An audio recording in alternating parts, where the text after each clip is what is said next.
ದಾಳಿ ನಡೆದ ವೇಳೆ ಪ್ರಧಾನಿ ನೇತನ್ಯಾಹು ಅಲ್ಲೇ ಇದ್ರಾ ಇಲ್ವಾ ಅನ್ನೋ ಮಾಹಿತಿ ಇನ್ನೂ ತಿಳಿದಿಲ್ಲ. ಈ ಬಗ್ಗೆ ಇಸ್ರೇಲ್ನಿಂದ ಇಲ್ಲಿಯವರೆಗೆ ಯಾವುದೇ ಮಾಹಿತಿ ಅಧಿಕೃತವಾಗಿ ಹೊರಬಿದ್ದಿಲ್ಲ.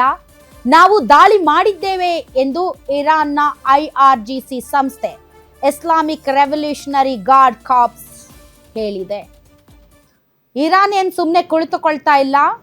ಇರಾನ್ ನೇತನ್ಯಾಹು ಕಚೇರಿಯ ಮೇಲೆ ದಾಳಿ ನಡೆಸಿದೆ.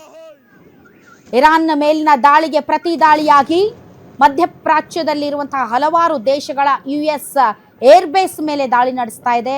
ಇಸ್ರೇಲ್ ಮೇಲೆ ನಡೆಸ್ತಾ ಇದೆ. ಇಸ್ರೇಲ್ನ ಅತ್ಯಂತ ಹೆಚ್ಚು, ಅದರಲ್ಲೂ ಕೂಡ ಯಾವುದೇ ಕ್ಷಿಪಣಿ ದಾಳಿಯನ್ನ ತಡೆಯಬಹುದಾದಂತಹ, ಎಂಥದ್ದೇ ಭೀಕರ ದಾಳಿಯನ್ನು ಕೂಡ ನಿಭಾಯಿಸಬಹುದಾದಂತಹ ವಾಯು ರಕ್ಷಣಾ ವ್ಯವಸ್ಥೆಯನ್ನ ಭೇದಿಸಿ ಇರಾನ್ನ ಕ್ಷಿಪಣಿಗಳು ಇಸ್ರೇಲ್ ಮೇಲೆ ದಾಳಿ ಇಡ್ತಾ ಇದ್ದಾವೆ ಅಂತಂದರೆ ಅದರ ಬಗ್ಗೆ ಯೋಚನೆ ಮಾಡಬೇಕಾಗುತ್ತೆ. ಯಾಕೆ ಅಂದರೆ ಅತ್ಯಂತ ಸುಧಾರಿತ ಮತ್ತು ಅತ್ಯಂತ ಮುಂದುವರಿದ ವಾಯು ರಕ್ಷಣಾ ವ್ಯವಸ್ಥೆ ಇರೋದು ಇಸ್ರೇಲ್ನಲ್ಲಿ. ಅಂತಹ ಇಸ್ರೇಲ್ ಮೇಲೆ ಇರಾನ್ ಹಾರಿಸಿದಂತಹ ಕ್ಷಿಪಣಿಗಳು ಬಂದು ಬೀಳ್ತಿವೆ ಅಂತಂದರೆ ವಾಯು ರಕ್ಷಣಾ ವ್ಯವಸ್ಥೆಯನ್ನು ಹೇಗೆ ಭೇದಿಸ್ತು ಅಂತ ಇಸ್ರೇಲ್ ಈಗ ತಲೆ ಕೆಡಿಸಿ ಕುಳಿತುಕೊಂಡಿದೆ.